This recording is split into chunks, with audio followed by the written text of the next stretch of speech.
በነገራችን ላይ እኔ ሀያት ነስሩን በጣም ነው በፊት ማለት ነው የምሰራቸው በቲክቶክ ያስቁኛል ምናምን ደስ የምትለኝ ልጅ ናት ማለት ነው። ስነ ስርዓቷ በፊት በጣም ደስ ይላል ስነ ስርዓቷ ራሱ። አሁን ላይ ግን ቃለ መጠይቅ ስትጠየቅ ስትሄድ ራሱ ጸጉሯን ግማሽ ትከፍልና ተኋላ ላይ ትንሽዬ ሻሽ ታስርበታለች፣ የፊቷን ታመጣዋለች ማለት ነው።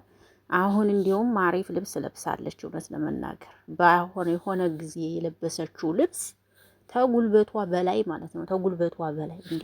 ይቺ ልጅማ እውነት የሙስሊም እህትና እህቶችን አትመጥንም ምናምን ብዬ እንኳን እናንተ ቀርቶ አይደለም እህቶች ሙስሊም እህቶች ማለት ነው።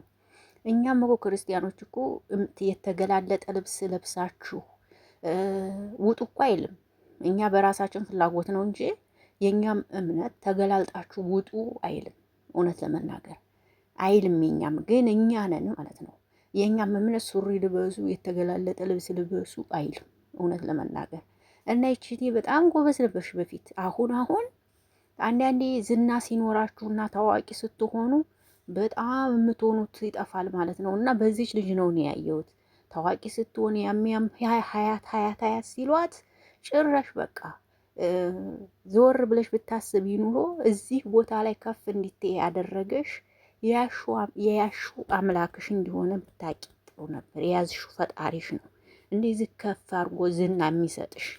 ስለዚህ ፈጣሪሽንም ሳታስቆጪ ይዘሽ ወደፊት ብትሄጂ ጥሩ ነው ወይ የእህትነት ምክሬ ነው። ሰላም እንዴት ናችሁ? ደህና ናችሁ ወይ? ሁሉ መልካም ነው፣ ሁሉ ሰላም ነው። አለም ነኝ። ለዚህ ቤት አዲስ ከሆኑ ቤተሰብ ይሁኑ። ሰላም ጤና ፍቅር ከእናንተ ጋር ይሁን እያልኩኝ እስከ ዛሬ ስለ ሀያት እንግዲህ አንዳንድ ነገር ልን ነው የመጣሁት። በእርግጥ እኔ እንደነገርኳችሁ ማንንም እንትን እኔ ራሴ ማኔ ብዬ ነው ራሴን ጨምሬ ነው የማወራው። ግን ሀያት በጣም ጎበዝ ነበረች በፊት እኔ ታውቃት የሚያስቅ እንኳን ስራዎቿን እንኳን ስትሰራ አለባበሷን ጥንቃቄ አድርጋ ነበር የምትሰራው። አሁን ግን ማፊ ጸጉሯን ግማሽ ብቻ ለምን ታዘልቂያለሽ? ጸጉርሽን እንዳለ ገልጠሽ መምጣት እኮ ትችያለሽ፣ መብትሽ ነው። አንዴ ወጥተሻል፣ በቃ አለቀ። ስለወጣሽ ወጥተሽ መምጣት እኮ ትችያለሽ፣ አለቀ። ምን መሸፋፈን አስፈለገው? ከዚህ በኋላ ባትሸፋፈኝ ችግር የለውም። እኔ ሆነ ጊዜ ሆነ ቀሚስ ለብሰሽ መተሻይቼ ከዛ ጀምሬ እውነት ማለት በጣም ገርመሽኛል። እኔ ናት ወይ አይደለችም ወይ ናት ይቺ ልጅ ወይስ አይደለችም፣ ይቺ ልጅ ናት ወይስ አይደለችም እያልኩኝ ሁሉ ተከራክሬያለሁ። ለካ እሷ ናት። ጸጉሯን ግማሽ ከፍላ ፈርቃኗን ሻርብ መሸፋፈን የለ ምናምን ጎሽ። ብር ሲኖራችሁ ዝናችሁ ይጠፋል።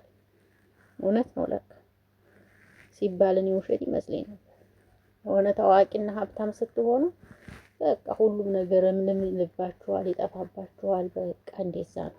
እና ይሄንን ስልክ እንዳይከፋችሁ የመሰለኝን የተናገርኩት። እንደዚህ እህቶቻችን ደንበር አልፈው ሲሄዱ ተመለሱ፣ ጥፋተኛ ናችሁ ብንል ጥሩ ነው በይነኝ።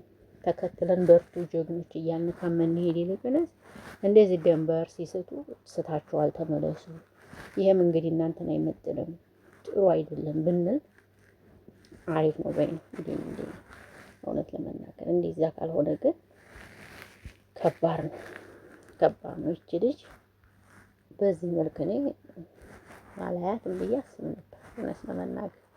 ብቻ ግን እግዚአብሔር ይመልስሽ ፈጣሪ፣ አላህ ይርዳሽ። እውነት ዝና ቢሰጥሽ እሱ ነው፣ ከፍ ቢያረግሽ እሱ ነው፣ ታዋቂ ቢያረግሽ እሱ ነው። ስለዚህ እሱን አስቀይሞ ደግሞ ከፍታ የለም። ስለዚህ ወደ ቤትሽ ብትመለሽ ወደ ነበርሽበት ጥሩ ነው። ባይ ባይ። አመሰግናለሁ። ካስከፋችሁ ይቅርታ ውዶችዬ።